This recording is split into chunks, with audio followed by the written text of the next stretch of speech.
I want to continue to have him in my line of sight. But getting on Oliver's nerves is a cherished pastime of mine. And if this really is the last time I'm going to see him, I want to leave an impression. I want him to look up at my face on a Broadway marquee 5 years from now and remember exactly what it was I said to him before my big bouncy curls and Heather's old 90s mom jeans walked into the West Village and out of his life for good. I want him to remember my— Millie! Oliver's hand wraps around my elbow and yanks me back just as a taxi whizzes past, close enough that I let out a yelp at a volume extremely embarrassing for a native New Yorker. Even more embarrassing, though, is the fact that I am now pressed chest to chest against Oliver. Worse still, when I open my eyes, I discover that my face is buried directly into his neck. We both step back at the same time, his face as red as mine feels. "What the hell were you thinking?" he demands.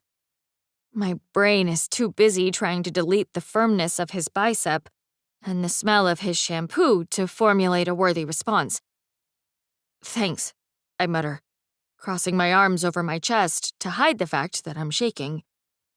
Oliver stands there for a moment, his weight shifting between his feet. "Fine," he relents. "What is Her Majesty freaking out about?"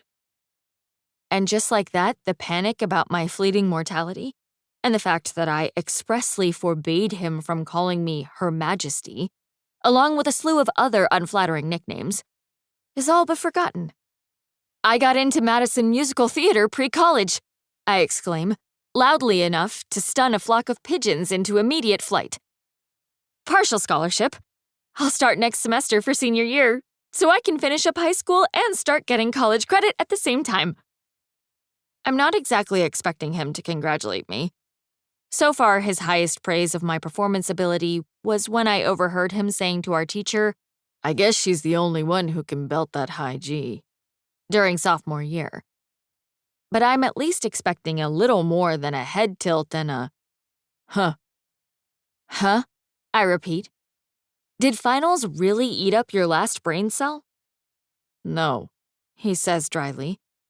"The glittery disco pants you wore auditioning with Super Trooper took care of that." "That was insurance," I tell him. "Donna or bust?" "We're not doing Mamma Mia." He sighs for approximately the 18th time this month. Oliver is sworn to secrecy on what the school picked for the fall, but I have my sources. Namely that Mrs. Cook's been humming "Money, Money, Money" in the hallways way too often for it to just be a consequence of the public school system underpaying its teachers. That, and Mamma Mia is closing its limited Broadway run next week, which means the rights will finally be up for grabs again, 3 long years after Oliver crushed my dreams of doing it. See, freshman year, we lost the rights to the other show we were planning to do at the last second.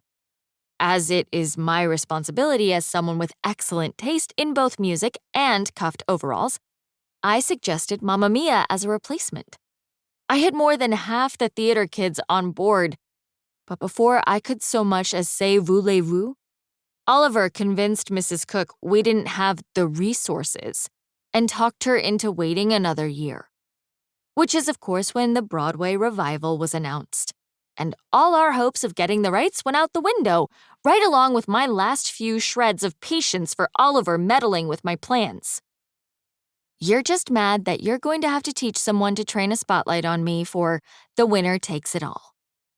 "You're that confident you're gonna get a lead?" I raise an eyebrow at him.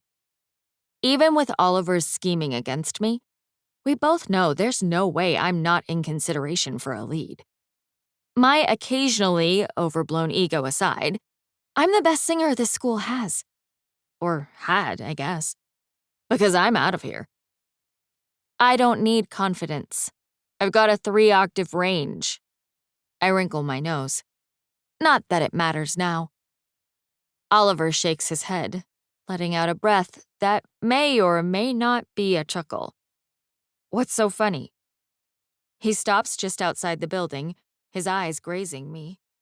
The jeans, the floral combat boots, the hand-cut crop top.